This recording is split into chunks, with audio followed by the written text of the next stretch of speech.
Morning guys, just another how-to today on the Discovery. So we'll be changing the coolant reservoir today.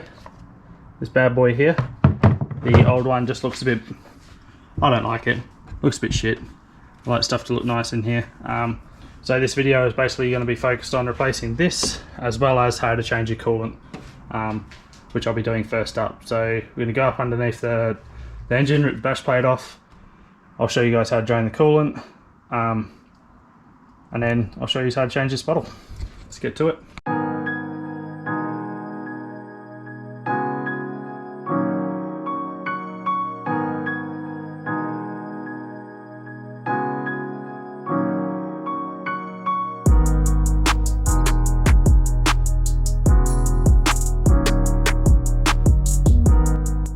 Alright, so bottom bash plates off, two 10mm bolts, two 13mm bolts, 4 plastic clips on the side for this cover here, and I'm removing this hose. The reason I'm going to be removing that hose is because it comes from the bottom of the radiator. You can see it just up there, the third hose. And it's important to note that I've got this currently, it's at 86 degrees, so the thermostat's open, so I should get all of the coolant out. It's just going to be a bit hot for me. Also, another important one is if you are doing what I'm doing and getting the engine hot first, pull your radiator cap off. Do it nice and slow so it can bleed out, doesn't shoot coolant at you. And by doing this, you're not going to have any pressure in the system, so you shouldn't get the coolant come out as aggressively for you down below. And also, it gets asked a lot on the forum, so for everyone that wants to know where their thermostat is, that is the thermostat. What I'm pulling the hoses off of.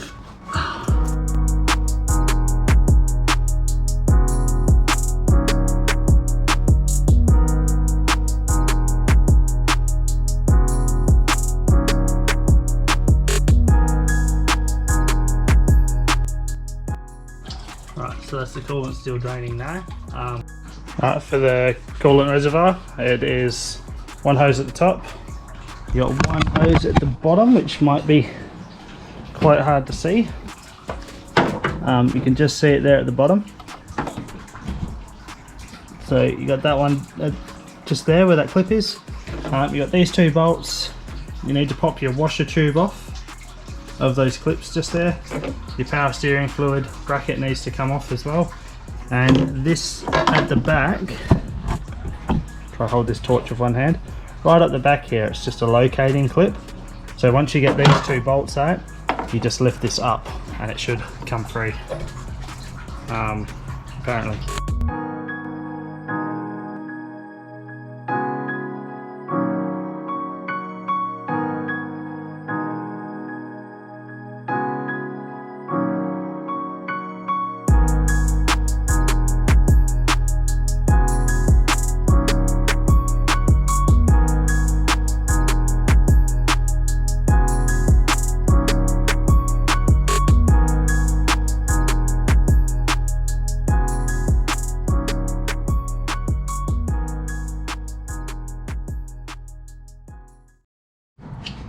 Alright, so that's the bottle light. This is the sensor, because I've got a new sensor in the new bottle.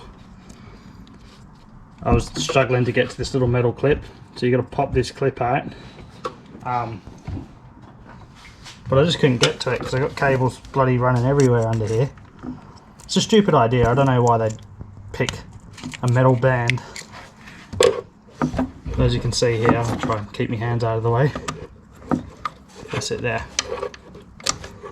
So you gotta do is slide it back like that. You can leave it in as such, and then you just push it in when your new one goes on.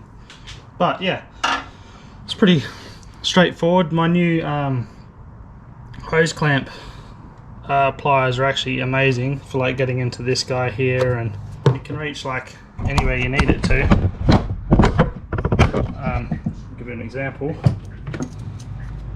It's got two metal tabs on like this.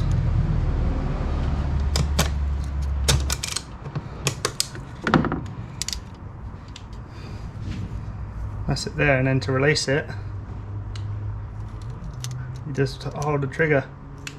Pretty awesome.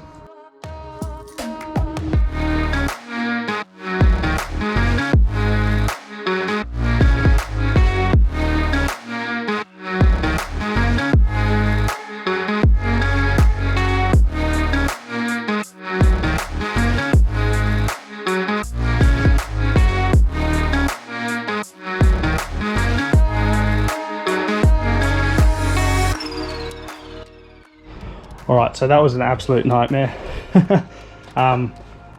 Get it in first.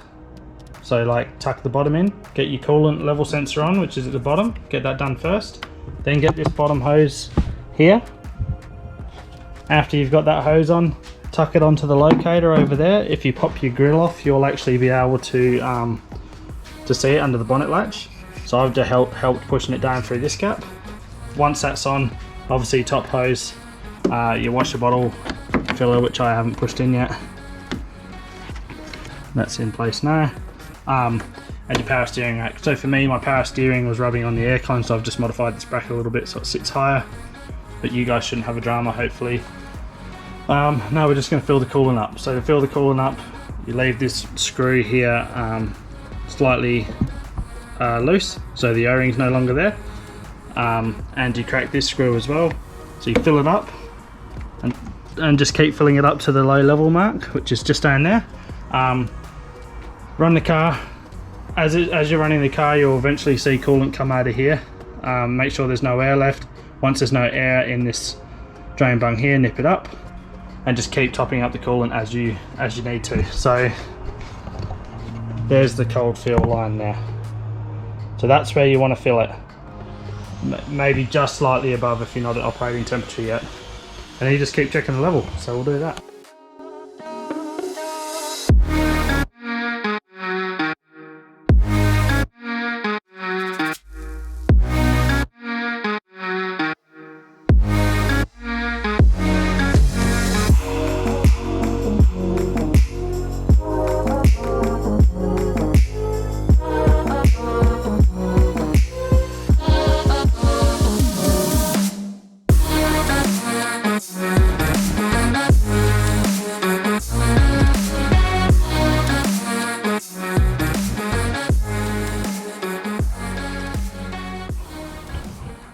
Alright, so we set the level up now, and we're just going to turn the car over with this screw loose to bleed it. You'll see the coolant come out straight away. Yep. Yep. There you go. So that's nice and consistent now. Snip it up. So you be careful with your fingers like you can. Snip it up with your screwdriver. Well, on that kind of when you're driving. And then you watch this bottle, you wait for it to become a consistent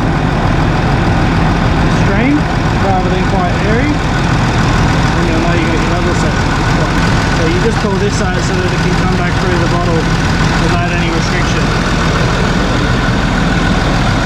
Level's getting low again, so just going to top it back up.